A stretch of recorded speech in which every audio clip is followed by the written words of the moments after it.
This is Talk Business and Politics with Roby Brock. Welcome to today's Talk Business and Politics Daily. I'm Roby Brock, joined by Wes Brown, Talk Business and Politics senior writer, I think. Whatever title you give me. Fancy title, I think, these days. Political stuff and business stuff. Look at all the hats you can wear. Yeah. It's good. Yeah. And it's good for you. Yeah, That's man. right. Yeah.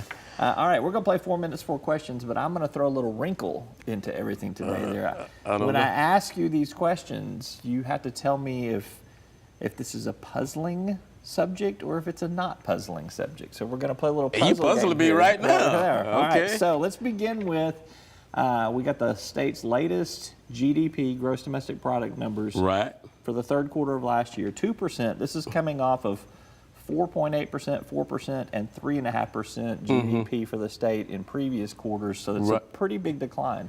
Are we puzzled by this? Not so much. I think Michael Packo, who's with economist with the University of Arkansas Little Rock, actually had predicted that you would see the economic growth, the robust economic growth that we saw over the last 3 quarters, of 4.8, as you said, in the fourth quarter of 2017. 16. Wait. Yeah. Yeah, 16. 16. You're right. So right, it's been slowing down, breaking, so to speak. And you can see that also in some other economic numbers across the state. So it's not as puzzling as you would think it would be. All right. Well, I would say, but you see how the game works now. I got it now. 3.7%. This is the jobless rate in December for the state of Arkansas. We saw in the summertime a low of 3.4%, all-time low. Mm-hmm. But 3.7% is still pretty daggum low. Are we puzzled by the fact that unemployment's at 3.7%? I would say yes and no. We're not puzzled by the 3.7%, which is pretty stable, but we're puzzled by the people that are dropping out of the labor pool. We had over the last 6 months, I think we've had about 40,000 people drop out of the labor market, the civilian labor pool, which is the number of unemployed and employed. Yeah. So I'm puzzled by what is causing that. You know, are these people who are baby boomers who are retiring? Right. Because we've seen net population in Arkansas on a huge growth curve there. So they're coming here, but they're not working here. Right. Yeah. That was 10,000 in December and 6,000 in November. So that's 16,000 people who are out there doing something. We'll find out what they're doing. All right. We got Simmons Bank reported almost $93 million in profits for the year this week. They are the 4th publicly traded bank in Arkansas to report. We have gotten Bear State. We've gotten Home Bank Shares and Bank of the Ozarks in the previous week there, and they were all very profitable. Although they all had some tricky situations with the new tax cut law. Are we puzzled by the fact that they are profitable? Are we puzzled by the fact that this tax cut law is kind of wreaking some havoc on their financials? Yeah, I'm puzzled, not puzzled by their being profitable, because if you go back for several quarters, all of the banks that you mentioned have been profitable.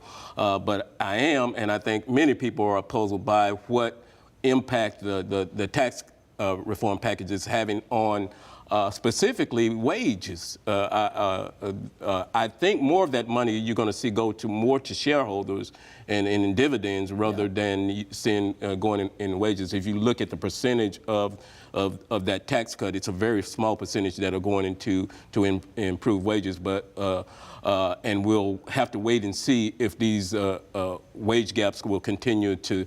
I think the wages are still down. That's the issue that we're going to have to see over the long term. And while the corporate tax cuts are there that will be beneficial in the short term and the long term, probably for these publicly traded corporations here, having to rewrite or write down some of the depreciation on assets and some of the other, just basically on paper. Right. Kind of things they're having to reconfigure some of the balance sheet issues to take in the impact of that tax cut. And for some it's been pretty good. For others it's been kind of puzzling. See, I see you're going with the theme. All right. All right, last one here. 62,000, that is the number of people who have designated themselves as being part of a labor union in the state of Arkansas. That number is for the whole year 2017, 62,000. That's up from 47,000 in the previous year. And from your reporting, union leaders in Arkansas seem puzzled They as were, to where this growth has come from. Yeah, and I mean, I've talked to a couple of union leaders, and they said, well, I don't know. Go ask somebody else, you know.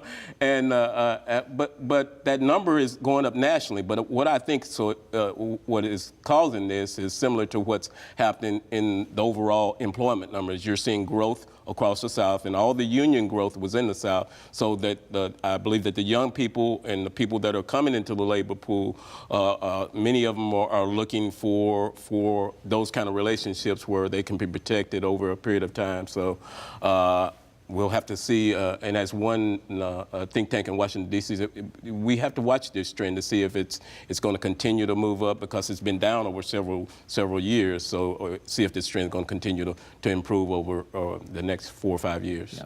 All right, he's Wes Brown. He writes for us at Talk Business and Politics. You can catch him online every day at talkbusiness.net. Good to see you, my friend. All right. I'll get back to doing some puzzling work. All right. That's all for today's Talk Business and Politics Daily. I'm Roby Brock. We'll see you next time. Arkansas Electric Cooperative Corporation provides electric energy across 2/3 of Arkansas. This is an exciting time in our energy history, with incredible progress being made in renewable energy and storage technologies. As our energy portfolio continues to diversify, we'll maintain an all-the-above strategy to provide reliable and affordable electricity. Ever since the first light bulbs were placed in our members' homes, the electric cooperatives have been the solutions provider for our members, and we want to continue that well into the future. Each day, the promise of our nation begins again. Arkansas and America, moving forward. I help make that promise a reality. It's not for everyone, but people everywhere depend on us. Oh, I love you too, sweetie. Trucking delivers, or everything stops. And that's what drives me. I did.